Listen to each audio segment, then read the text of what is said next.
Bonjour à vous, merci d'être avec nous en direct sur RT France. Bonjour. Alors faut-il demander des contreparties sur l'emploi aux entreprises du CAC 40 qui ont perçu des aides de l'État?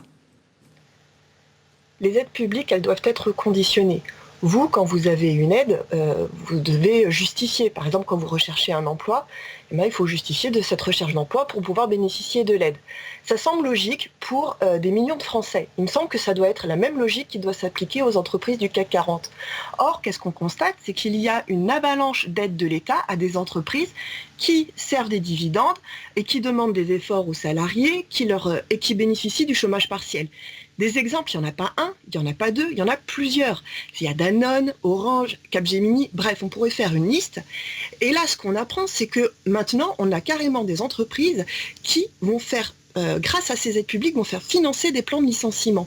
C'est le cas de Renault, comme vous le disiez, mais c'est aussi le cas de D'Engie, le cas d'Air France. Donc on voit que ces aides, l'État sauve les lobbies, mais ne sauve pas les entreprises. Et ça, c'est un problème.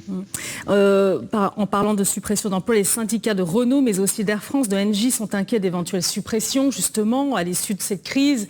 Vous pensez qu'ils ont raison de l'être? Bien sûr. On va prendre le cas de Renault. Renault, c'est 5 milliards que l'État va leur prêter. Alors qu'on sait que c'est une entreprise qui emploie des milliers d'intérimaires, que c'est une entreprise qui a servi des milliards pendant les 6 dernières années. C'est une entreprise qui ne respecte pas les règles sanitaires et on apprend qu'elle va fermer 4 usines. Mais ce sont des charognards qu'on a en face.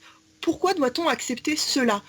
Les restructurations, on voit qu'elles vont être uniquement là pour préserver les profits et non pas pour préserver les emplois. Et ça, on ne peut pas accepter ça, on ne doit pas accepter ça. Parce que la variable d'ajustement, dans leur logique, ça a toujours été les emplois. Non, aujourd'hui, la variable d'ajustement, ce sont les profits, ce sont les actionnaires. On voit que lorsque tout va bien, lorsque la bourse va bien, les profits, ils se les gardent.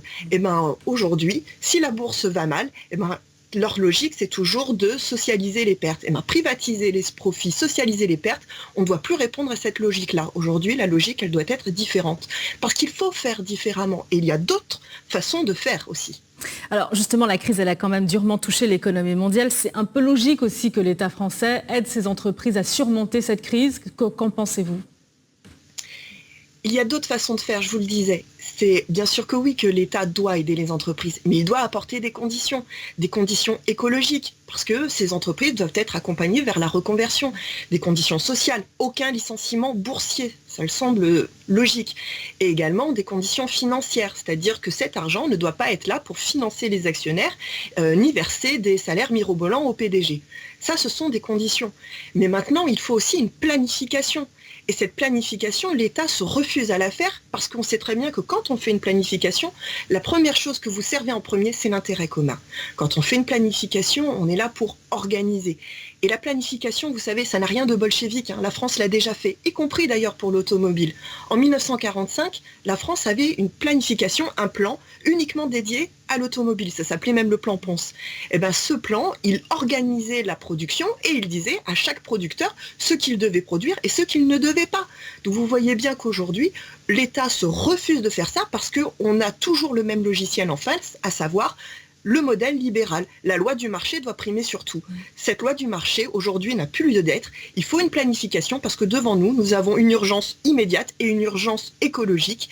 Et ça, c'est notre grand enjeu. Malheureusement, ce que je constate, c'est que l'État est impuissant parce qu'il est toujours dans le dogme. Alors, il y a eu un dispositif de chômage partiel. Est-ce que c'est un dispositif suffisant? 12,7 millions de Français ont été concernés selon le ministère du Travail.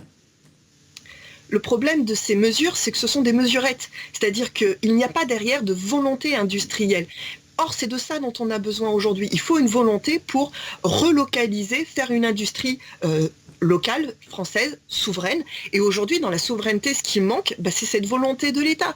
Donc oui, il faut des mesures. Bien sûr que oui, qu'il faut du chômage partiel. Il faut aider les entreprises. Mais il faut aider les entreprises aussi à rester.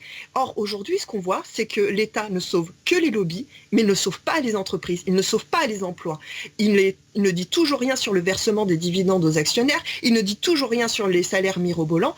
Et c'est bien ça le problème. C'est qu'on n'a pas une véritable volonté de sauver l'emploi en France. Merci beaucoup à vous, Julie Garnier. Je rappelle que vous êtes oratrice nationale de la France Insoumise. Merci d'avoir été en direct avec nous sur RT France.